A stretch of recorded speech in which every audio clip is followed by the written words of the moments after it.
Gujarat board દ્વારા March મહિનામાં લેવાયેલી ધોરણ 12ની પરીક્ષાના પરિણામ જાહેર થયા છે, જેમાં સુરતમાં રત્નકલાકાર તરીકે કામ કરતા પિતાની દીકરીએ ધોરણ 12 કોમર્સમાં ઝળહળતી સફળતા પ્રાપ્ત કરી છે। પિતાની ટૂંકી આવકમાં પણ અથાક મહેનત કરીને A1 ગ્રેડ પ્રાપ્ત કરી પરીક્ષા પાસ કરી છે। ત્યારે આગામી સમયમાં વિદ્યાર્થીનીએ ડેટા સાયન્સ AIનો કોર્સ કરવાની ઈચ્છા વ્યક્ત કરી છે। વરાછા વિસ્તારમાં રહેતા રાજેશભાઈ સખવાડા હીરામાં કામ કરે છે। 8 પેલના કારીગર એવા રાજેશભાઈની દીકરી હેમાંશીએ 12 કોમર્સમાં 95.14% સાથે 99.96 PR પ્રાપ્ત કર્યા છે। હેમાંશીએ કહ્યું કે આ સફળતા માટે તે 11મું ધોરણ શરૂ થયું ત્યારથી જ રોજની 8 કલાક જેટલી મહેનત કરતી હતી। રોજની તૈયારી રોજ કરતી હતી। શાળામાં જે ભણાવવામાં આવે તે સાથે ડાઉટ પણ શિક્ષકો પાસે ક્લિયર કરાવતી હતી।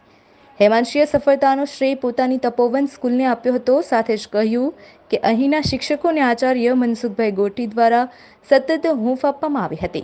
શિક્ષકોના માર્ગદર્શન અને મોટિવેશનના કારણે આ સફળતા મળી છે। ત્યારે આગામી સમયમાં નિરમા યુનિવર્સિટીમાંથી ડેટા સાયન્સ AI ટેકનોલોજીમાં અભ્યાસ કરવાની ઈચ્છા છે।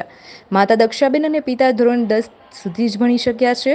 ત્યારે હું આગળ ભણીને હું પરિવારનું નામ રોશન કરવા ઈચ્છું છું। जी, मारू नाम मनसुखभाई गोटी, आचार्य श्री तपोवन विद्यालय। आज रोज मार्च 2024 HSC विज्ञान प्रवाह ने सामान्य प्रवाह जो परिणाम जाहिर थयुं एमां अमारी शाळामां सामान्य प्रवाहनी अंदर 70 बाळकोए A1 ग्रेड प्राप्त कर्यो छे अने विज्ञान प्रवाहनी अंदर 15 विद्यार्थीओए A1 ग्रेड प्राप्त कर्यो छे। समग्र विद्यार्थीओने शाळा परिवार तरफथी शुभकामनाओं पाठवीए छीए अने આજરોજ જાહેર થયેલા પરિણામમાં બાળકો પોતાનું ભવિષ્ય ખૂબ જ સારું ઉજ્જવળ બનાવે, આ રાષ્ટ્રમાં ખૂબ સારા એવા ડોક્ટરો, એન્જિનિયરો, વકીલ, ચાર્ટર્ડ એકાઉન્ટન્ટ અને સારા એવા વ્યવસાયિક વ્યક્તિઓ બને એવી શાળા પરિવાર તરફથી સૌ વિદ્યાર્થીઓને શુભકામનાઓ પાઠવીએ છીએ। વિદ્યાલયમાં અભ્યાસ મારું નામ અરખાણી વિધિ મનસુખભાઈ છે। હું તપોવન વિદ્યાલયમાં અભ્યાસ કરું છું।